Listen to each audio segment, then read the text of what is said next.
So boys and girls, I'm going to show you how you make these letters. So watch how I do this. Down, up, and over. See that? I'm gonna sit right down and write myself a letter. If it's been a while since you felt the excitement That is amazing. or the pain Can you erase it and try again? of putting pen to paper, I'm gonna write words oh so sweet. What'd you write? spend a few moments with Krista Walther's kindergarten class in Upper Arlington, Ohio.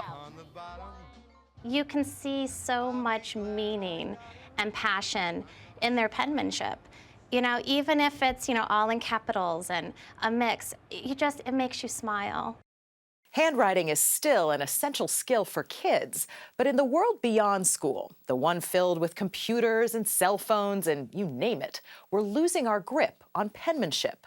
It's not that we're not writing. Every day we send 294 billion emails and nearly 5 billion text messages. But for adults, the tactile, personal art of handwriting, you're looking at mine, has pretty much been reduced to shopping lists and credit card signatures. Well, we don't use it as much, but that's an old story. We haven't used handwriting the way we used to use handwriting for well over 100 years. This is from the 1880s. Tamara Plakins-Thornton is a history professor at the State University of New York at Buffalo and the author of a history of handwriting in America. What was the handwriting of the Pilgrims like? Well, first, you have to recognize that not everybody could write. And then even more strangely, there were people who could read but not write. The two skills were taught separately and understood to have separate purposes. In the 17 and 1800s, if your handwriting was good enough, you could actually make it a career. Well, there were professional penmen, professional writing masters who would produce penmanship tour de forces as a kind of calling card. This is what I can do. Platt Rogers Spencer was the first American penman to create a national model for handwriting, and it was a fancy one. Spencerian was very fussy and time-consuming. You had to get the shading just right. It was slow. We know Spencerian today as the script used in the Coca-Cola logo, but that's about all. Because the arrival of the typewriter in the late 19th century presented enormous competition for handwriting. A new man took up the challenge, A.N. Palmer. He really was the penmanship emperor of the 20th century. Palmer said, "Speed it up." What Palmer is thinking, and to some extent saying, is we have to have a modern 20th century script for modern 20th century business conditions. Fast, efficient. That way we can keep up with the typewriter. It's big on drill work.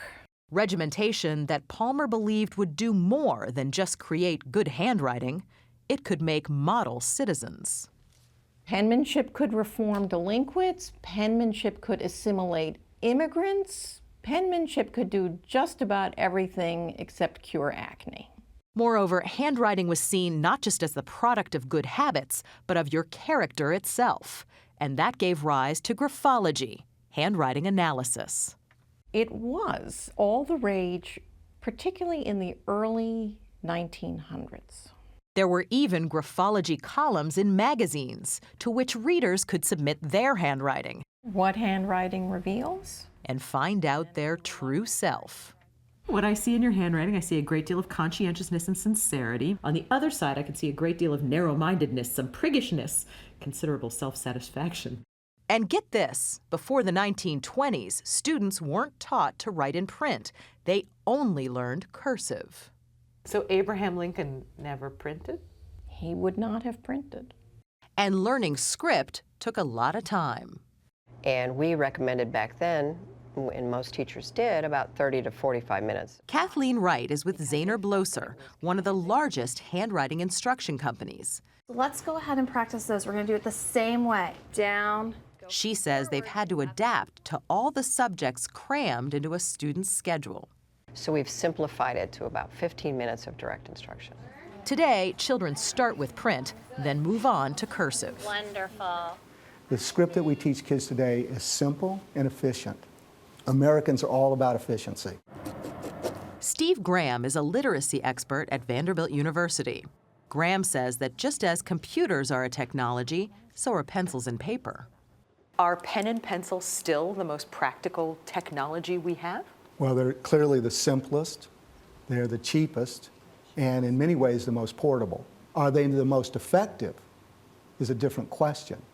If you take a look at having kids write on word processors over a period of time versus writing by hand, kids who write on word processors over time have better quality writing.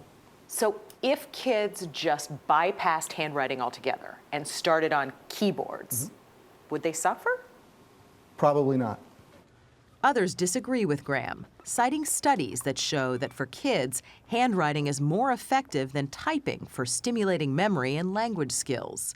And with computers still scarce in some classrooms and keyboards a poor fit for kids' hands, all agree penmanship counts.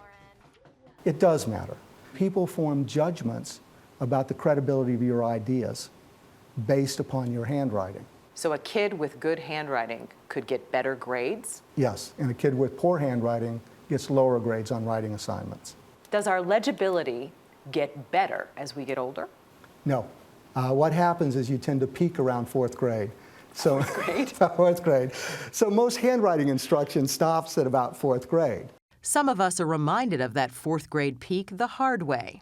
Penmanship was part of the problem in the handwritten note from Gordon Brown, which When former British Prime Minister Gordon Brown wrote a letter of condolence to the mother of a soldier killed in Afghanistan, his sloppy hand and spelling errors so incensed her, she released the letter to the press, causing a penmanship scandal. And most of us don't give our own handwriting glowing reviews. A Sunday morning poll finds that while 8 out of 10 of us write at least some of the time, only 18% call their handwriting excellent. Your handwriting is good enough. It doesn't have to be something from a medieval monastery. Noted calligrapher Margaret Shepard has written 2 books encouraging readers to step away from the mouse and pen handwritten notes. The worst handwriting is still way ahead of the best, trickiest, cutest little email. After all, so much of our national history has been written by hand, and our personal history too. Whenever I come across a letter of my mother's, it's like I hear her voice, she's in the room with me, and for communications between you and someone you really value, a handwritten letter is just awesome. I'm gonna sit right down and write myself a letter. Why does handwriting even matter? Well, because you can't just have a computer everywhere you go. If it's out of batteries or crashes, you can still just pick up a pencil and paper. And even these 4th graders, still struggling with how to form those cursive capitals, seem to get that handwriting has a place, at least somewhere. Sometimes if you're maybe if you're stranded on an island or something, then you'll know how to write. I'm gonna sit right down and write myself a letter. On a desert island, on a job application, or for the history books, it just may be too soon to sign off on penmanship.